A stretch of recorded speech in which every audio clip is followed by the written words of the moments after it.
It happened in a blink one tiny moment inside Windsor Castle that no palace insider expected. Princess Charlotte, usually composed beyond her age, quietly stepped back during a formal greeting and refused to bow to Queen Camilla. At first, it looked like childish hesitation. But then, something unusual unfolded. A royal guard, standing stone still at his post, shifted. Subtle, deliberate, protective. And suddenly the room changed because everyone realized Charlotte wasn't alone and she wasn't wrong. If moments like this make you wonder what really goes on behind those palace walls, you're in the right place. Tap like. Hit subscribe and share this with someone who follows the royal family as closely as you do. It helps the channel grow, and trust me. Today's story is one you'll want people to talk about. No one expected anything unusual that morning. The corridor outside the green drawing room at Windsor was its usual mix of polished, calm, soft footsteps on marble, faint murmurs from staff preparing for a small family appearance, and the quiet rustle of dresses and uniforms. Princess Charlotte walked beside Princess Kate, her posture straight, her hands folded neatly in front of her. Even at such a young age, she moved with a sense of awareness that caught people off guard, like she knew eyes were always watching. This was meant to be a brief, friendly greeting moment with Queen Camilla before a private luncheon. Nothing formal, nothing dramatic. Just a polite nod, a quick bow or curtsy from the young royals. And then on with the day. At least that's what everyone thought. As Charlotte approached the threshold of the room, her steps slowed, not dramatically, just enough for those nearby to sense a change in her rhythm. Children usually pause because they're distracted by a painting or a shiny object. But Charlotte's pause had purpose. She glanced up toward Camilla, who was waiting with a soft smile that didn't quite reach her eyes. Kate noticed the hesitation instantly. She lowered her head slightly toward Charlotte, a subtle mother's question. "Are you all right?" But Charlotte didn't answer. Instead, she drew a small breath, straightened her shoulders, and stopped completely. Kate's hand hovered behind her, not touching, but ready if needed. William, standing just behind them, watched silently, his expression unreadable. Then came the moment. Camilla offered a gentle nod, expecting the polite bow that royal children are taught from early on. A simple dip, nothing more. Every camera operator, every aide, every footman nearby knew the routine. But Charlotte didn't bow. She didn't flinch. She simply stood there, calm, composed, and strangely resolute.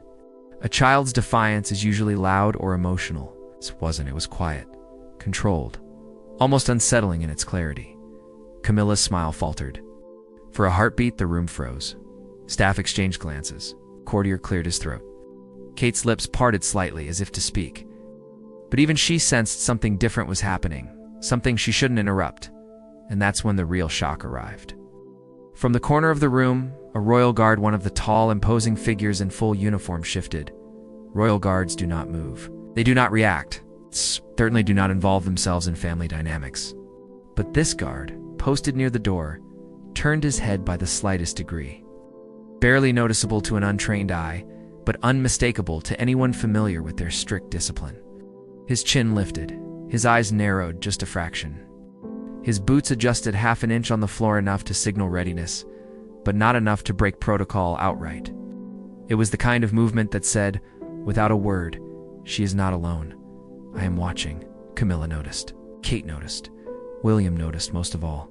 The air shifted. What made it even more striking was the guard's face. Though emotionless by training, there was something foremost protective behind his stillness.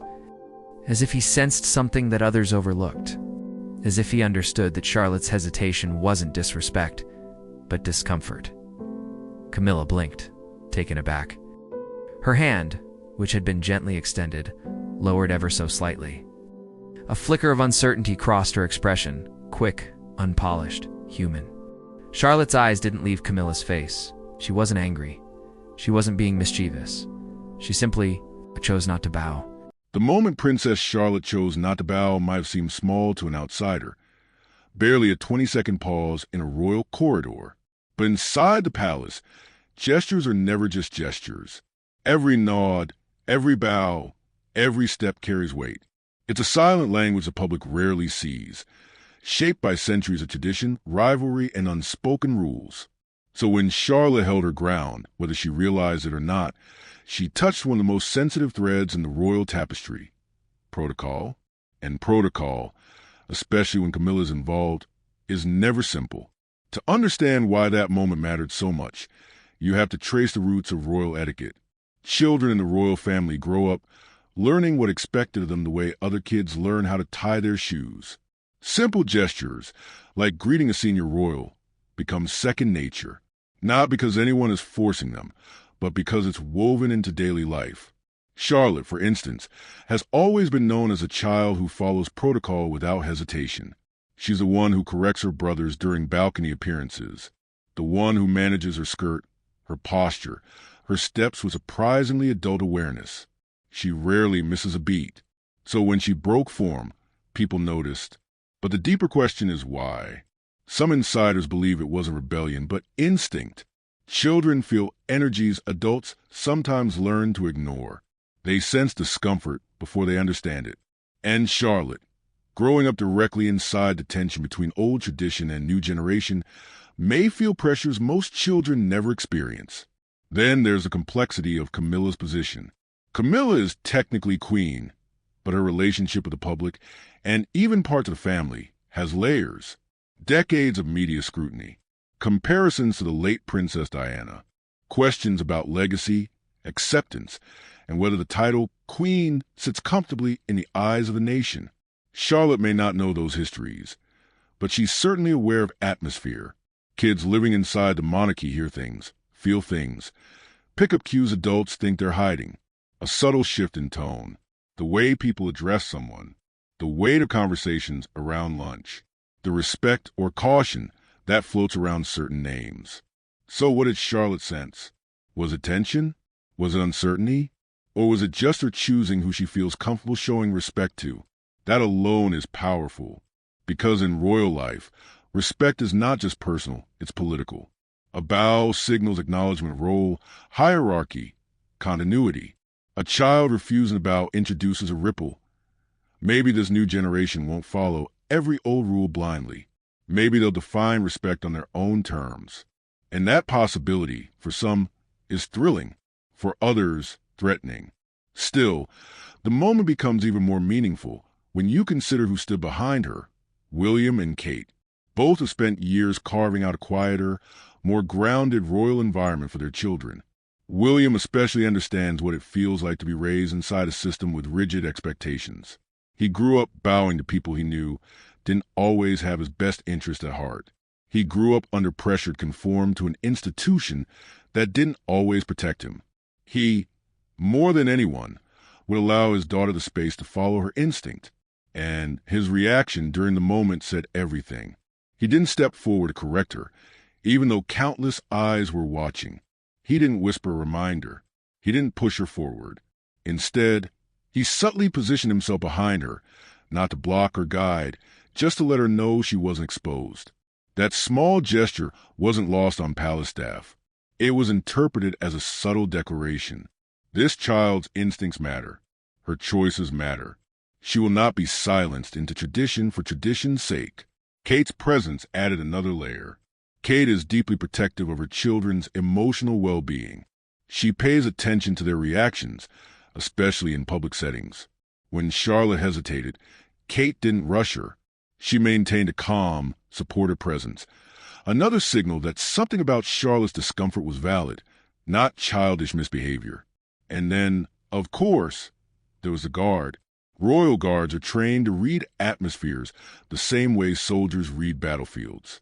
They catch tension before it escalates. They sense fear, confusion, unease, especially in the young royals they are sworn to protect. The moment the guard shifted wasn't random. Guards don't break stillness without reason. His instinct kicked in because he sensed something off. Maybe it was Charlotte's micro-expression. Maybe it was Camilla's unexpected reaction. Maybe it was simply the subtle shift of air that only someone trained to detect threat would notice. Either way, the message that moment sent was striking. Charlotte's unease was legitimate enough for a trained protector to react. Inside palace corridors, that kind of silent validation is rare and powerful. It also added an unexpected political undertone. When a guard appears to side with a young royal, even unintentionally. It suggests loyalty that doesn't flow through traditional hierarchy. The future generation, the children of William and Kate, already command deep, natural allegiance from those around them. Their authenticity, their conduct, their grounded upbringing, people notice. Charlotte's refusal to bow wasn't just a child being stubborn. It became a symbol of shifting generational values. The monarchy is entering a time where public reception matters more than ever.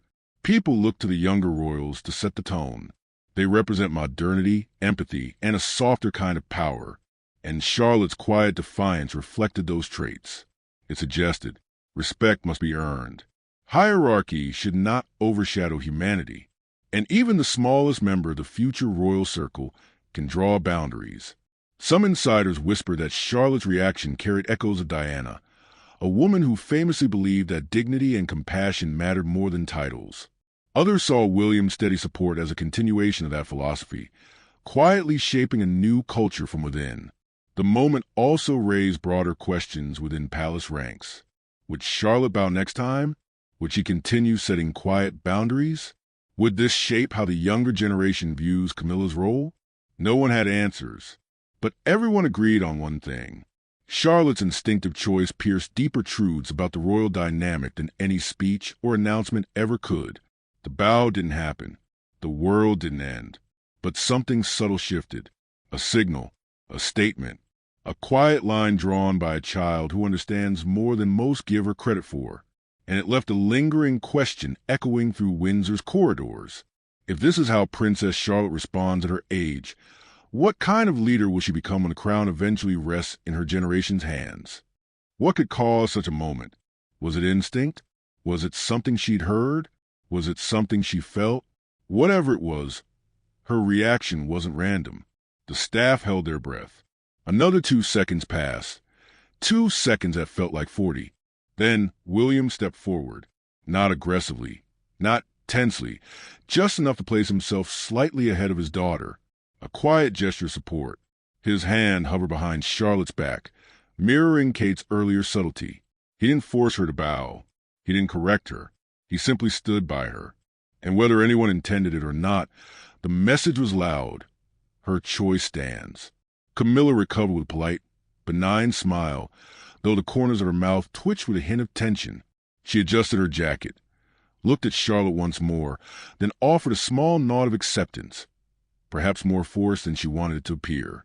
Kate stepped forward next, offering a smooth curtsy to soften the air.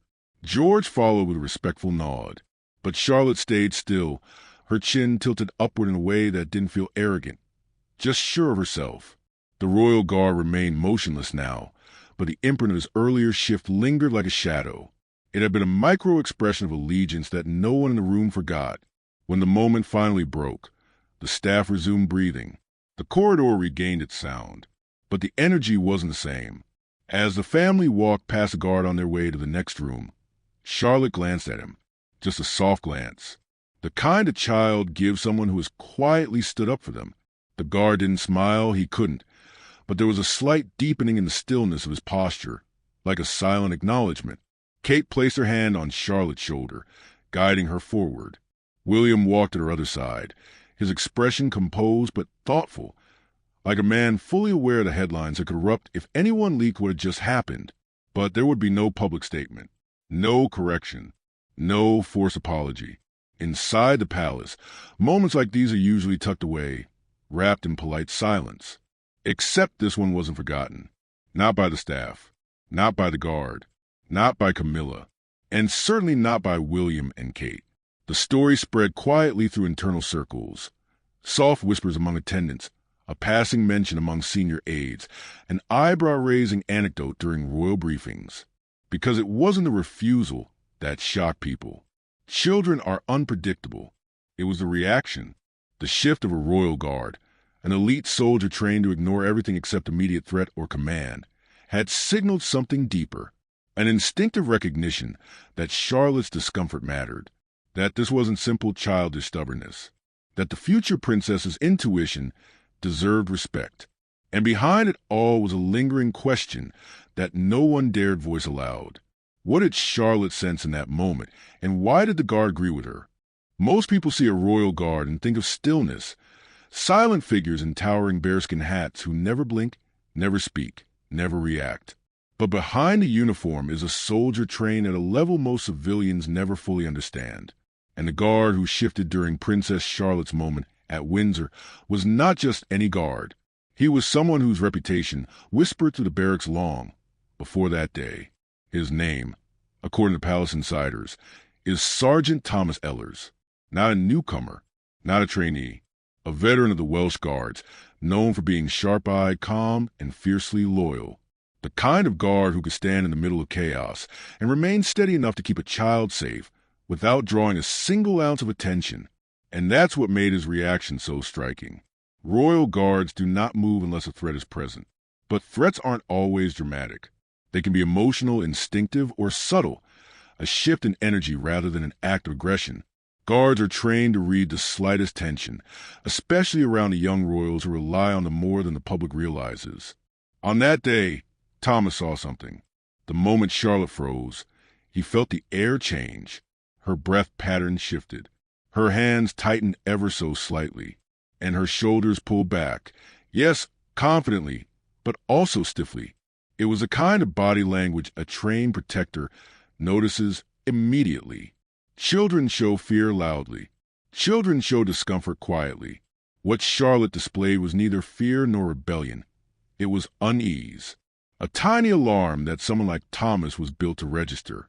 As Camilla stepped forward, expecting a traditional bow, Thomas's instinct sharpened. Something about the interaction felt misaligned. Not dangerous, but strained. Not threatening, but unnatural. The sort of energy that makes a soldier adjust to center of gravity without even thinking. So he moved, not dramatically, not enough to break protocol, just enough to tell Charlotte, without words, "I'm here, you're safe, you're not alone." What made this extraordinary was not the movement itself, but what it implied, because a guard shifting in support of a royal child sends a message. Their comfort matters, their boundaries matter. Their instincts matter, and that message travels fast inside palace walls. But who exactly was this guard who made such an unforgettable mark? To understand the weight of his reaction, you have to understand his background. Thomas Ellers came from a long military lineage. His father served in the Coldstream Guards. His grandfather was part of the Scots Guards during the late 1950s. But Thomas chose the Welsh Guards, a regiment known for rigorous discipline and an unshakable standard of awareness. Before being stationed near the royal family, he had completed tours overseas. He wasn't just ceremonial, he was operational, quiet, observant, a soldier who understood that danger often comes quietly before it explodes. When he transitioned to royal duty, senior officers immediately noticed his ability to read a room in seconds. He could detect discomfort before others even registered it. During his assignments with William and Kate's family, he developed what fellow guards jokingly called the sixth sense. So the fact that he was a guard present during Charlotte's refusal was not coincidence. He had been specifically selected for high-sensitivity postings involving the Wales children. Yet even with all that, stepping out of stillness, even slightly, was a tremendous break from standard practice. Among guards, the unspoken rule is, if you move, you better have a reason the world can't argue with. And Thomas believed Charlotte's moment was reason enough. The room felt tense. Camilla's expression slipped. The staff stiffened.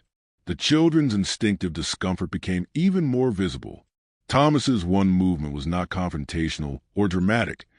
It was protective in its purest form. Later, insiders said that had Charlotte shown fear, he was prepared to move further, to step forward fully, breaking formation if needed. That is how deeply these guards take their role. They do not protect the monarchy's image. They protect the monarchy's children. And in that moment, his loyalty to Charlotte outweighed every ounce of ceremonial rigidity. Some aides later whispered that William noticed Thomas's reaction immediately. William doesn't miss much when it comes to his children. His slight nod toward the guard, barely detectable, was enough to confirm something few people ever say aloud. William respects protectors who follow instinct, not just rule book. Camilla, too, saw the shift. Her surprise flickered quickly across her face. A guard's movement is like thunder in a quiet forest, unexpected, loud in its own way, and impossible to ignore. To her credit, she didn't push the moment. She didn't insist Charlotte bow or force a greeting. But her reaction afterward was reportedly strained. She understood the symbolism. When a guard's instincts align with a child's hesitation, the optics are powerful. The rest of the day unfolded smoothly, but the moment replayed in staff discussions for weeks. Senior officers reviewed the guard's shift, not to reprimand him, but to understand what triggered such a rare reaction. Their conclusion was simple. He acted appropriately to protect a child showing visible discomfort. No breach of conduct. In fact, some argued Thomas should be commended for noticing what others overlooked. A tiny moment of tension, a glance filled with pressure, a child's instinct that something wasn't right. Over time, Thomas became quietly admired among the guards of that moment. They saw it as a reminder of their true purpose. Not just to stand still, not just to look imposing, but to see, feel, and act when something, however small, threatens the emotional safety of the young royals. And Charlotte? She remembered him. Children don't always express gratitude in words, but when she passed him later that day, her subtle glance, soft, curious, thankful, was a connection no protocol could produce. It was the beginning of a silent bond between a princess and a protector, a reminder that loyalty isn't commanded, it's earned. And that guard's instinctive shift didn't just support Charlotte. It sparked a much bigger question among those who witnessed it. If one guard is willing to stand with the next generation, how many others feel the same way? In the hours after Princess Charlotte refused to bow, the palace slipped back into its usual rhythm. Footsteps in the corridors, clipped conversations between aides, the hum of routine that keeps the monarchy running. But beneath the polished surface, something had shifted. A tiny, almost invisible tremor in the foundation of royal tradition. And that tremor centered entirely around one small girl, her quiet instinct, and the parents who allowed her choice to stand. William and Kate have often been described as the monarchy's steadying force. Calm, measured, intentional. But moments like this reveal something deeper about their approach. They are raising children who recognize their own boundaries, even when those boundaries bump into centuries-old expectations. Inside royal life, that is revolutionary.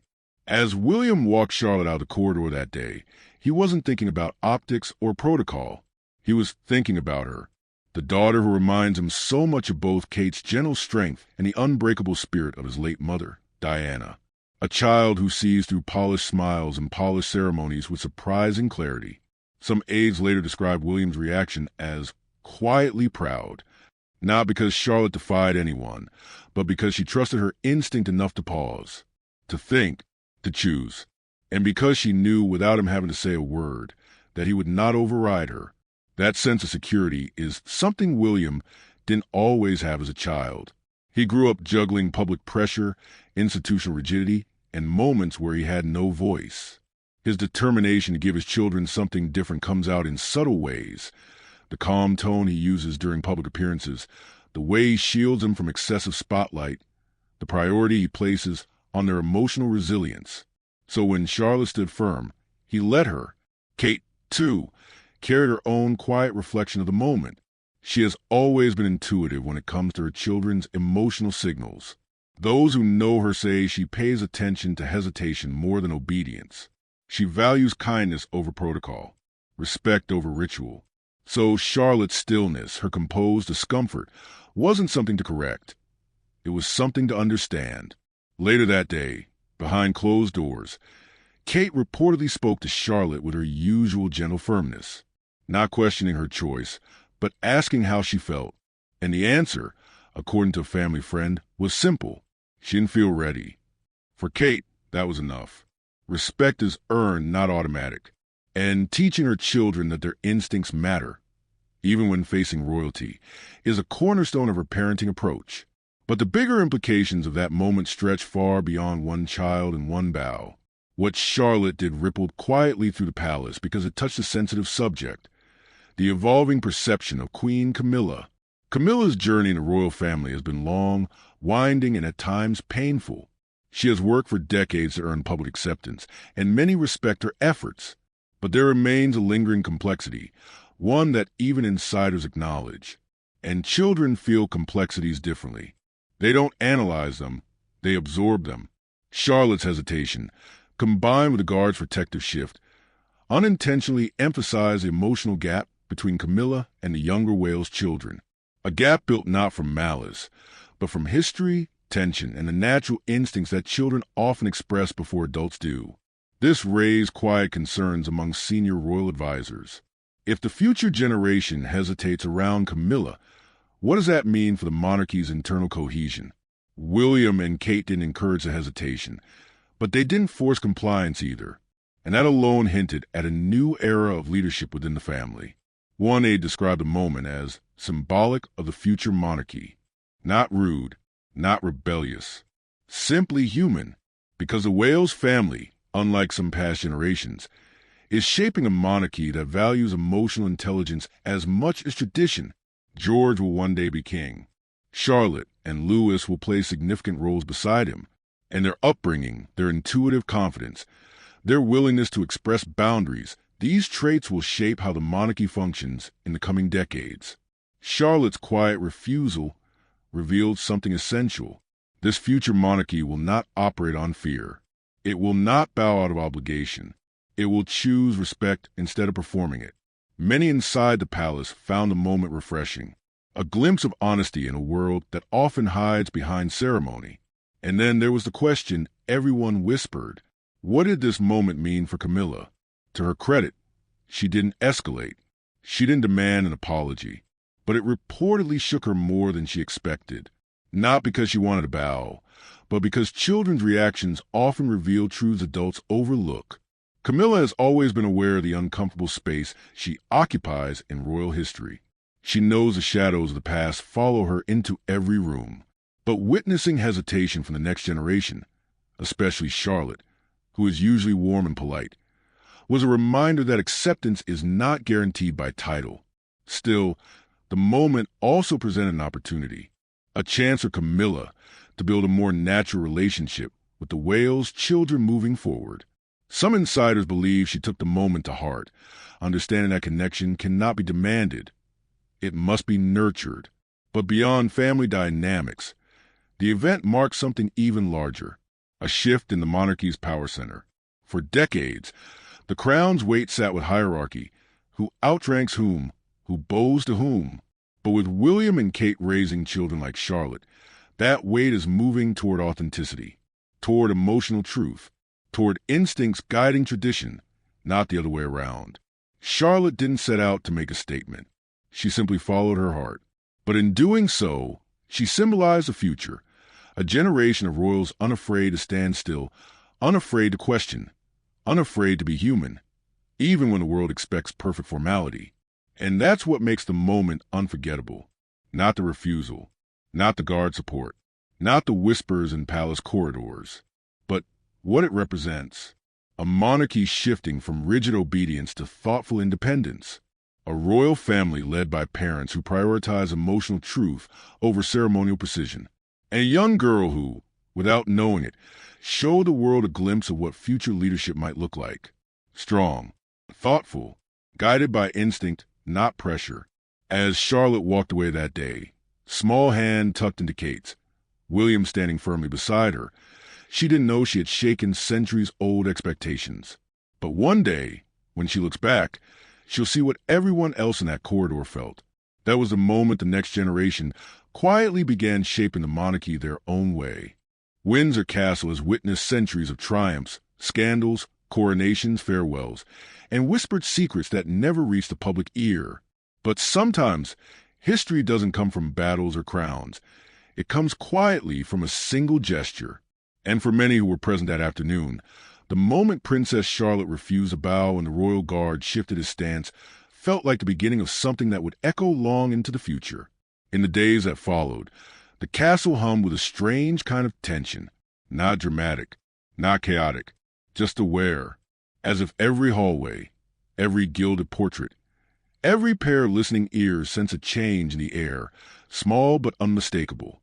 because moments involving the younger royals are always noticed, sometimes celebrated, sometimes misunderstood, but never ignored. Charlotte returned to her routine with the same calm composure she always carried. Public smiles, schoolwork, careful hand waves beside her brothers. Yet there was something slightly different about her posture, a small, invisible thread of certainty woven through her presence. Children don't always understand the full consequences of their choices, but they understand when something feels right. And Charlotte, gentle, observant, well-mannered Charlotte, had acted from a place of instinct deeper than protocol. She had stood still because something inside her told her to, and interestingly, William and Kate didn't correct her afterwards. They didn't turn the moment into a lesson. They didn't demand she follow rules more strictly. They simply observed her, saw the seriousness in her young eyes, and chose not to make the situation heavier than it already was. There was wisdom in that, because sometimes parents recognize when their child's intuition has spoken more clearly than any rule book could. Meanwhile, the royal guard who shifted his stance became the quiet center conversation among security staff. Guards are supposed to be statues, unmoving, unemotional, unshakable. Yet someone had moved. Someone trained not to react had decided to react, and he had done so in a way that signaled one thing unmistakably. She matters. Keep your distance. His name, eventually murmured among staff, was Sergeant Rowanhale, a veteran of 15 years, decorated, controlled, known for the kind of discipline that made him the model example for younger recruits. He had never broken posture before, not even during unpredictable crowds or unexpected incidents. But he moved for Charlotte, not aggressively, not dramatically, just enough to speak a silent message. A protective instinct is hard to suppress, even in the most highly trained men. When the reports reached Senior Security Command, they did not reprimand him. They didn't praise him either. They simply documented it, not as a violation, but as a human response under unique circumstances. Off the record, multiple officers privately admitted they would have done the same. Even those who stood across the room that day felt something subtle but real, like a ripple that passed through the air before anyone fully understood what they were seeing. Meanwhile, Queen Camilla's reaction after the incident was complicated. She didn't show anger. She didn't comment directly. But those who had worked closely with her recognized the slight stiffness in her movements the rest of the afternoon. A queen never reveals hurt openly, but she's still human. And being refused by a child, especially a future princess of significance, can leave a sting even in the most seasoned public figure. For Camilla, the moment brought back an old truth. Her role within the royal family has always been difficult to navigate. The public sees everything she does through a lens smeared with decades of history, emotion, and opinions that are not easily erased. She has tried, in many ways, to reshape her image, but children have a natural instinct for sincerity, and sincerity cannot be forced or faked. Charlotte didn't mean disrespect. She simply didn't feel connection. And connection, especially in that family, cannot be commanded. In the larger picture, the event caused William to revisit internal questions about the future. If his children are already sensing the shifting dynamics inside the palace, what will happen when they grow older, when they step into public roles, when they navigate duties while balancing emotion, protection, and truth? He knew one thing with certainty. Charlotte's quiet defiance signaled a generation that would not simply follow traditions because they were traditions. They would question, they would feel, they would act with integrity, even when the world was watching closely. Kate, on the other hand, saw another layer. She saw her daughter's empathy, strong enough to make her pause in a moment of unease. She saw her courage, deep enough to stand firm even when adults expected otherwise. And she saw the ripple her daughter had created, not by screaming, not by arguing, not by rebelling, but by doing something far simpler. She stayed true to her instinct. Kate understood that better than anyone. She has always been guided by instinct, especially when it comes to protecting her family. In the broader world, the moment did not reach newspapers. It didn't leak to tabloids. Not yet. But staff knew that events inside the palace rarely stayed secret forever. Eventually, someone would whisper, someone would hint, Someone would mention a strange tension or an unexpected moment between Charlotte and Camilla, and when that happened, the public would analyze it to exhaustion. But those who were present would always know the truth. The real importance of the moment wasn't conflict. It wasn't disrespect. It wasn't scandal. It was clarity. Clarity that the youngest royals were developing their own identities, their own moral compasses, and their own ways of interpreting the adult around them. Clarity that not every relationship inside the monarchy fits cleanly into tradition. Clarity that the future of the royal family would not simply mirror its past. In the end, the castle returned to its routine. Footmen carried trays. Advisors shuffled papers. Guards resumed their stillness. Camilla continued her schedule. And Charlotte, unaware of the waves she had created, went back to being a child, one with sharp instincts and a quiet strength that the world would one day see more clearly. But for those who witnessed the moment, it would stay with them. A small, simple gesture that spoke louder than a headline ever could. A princess who didn't bow. A guard who moved. A queen who felt the shift. A future that quietly changed direction. And somewhere deep inside the ancient walls of Windsor, the air held on to that memory, because the smallest sparks are often the ones that begin the biggest stories.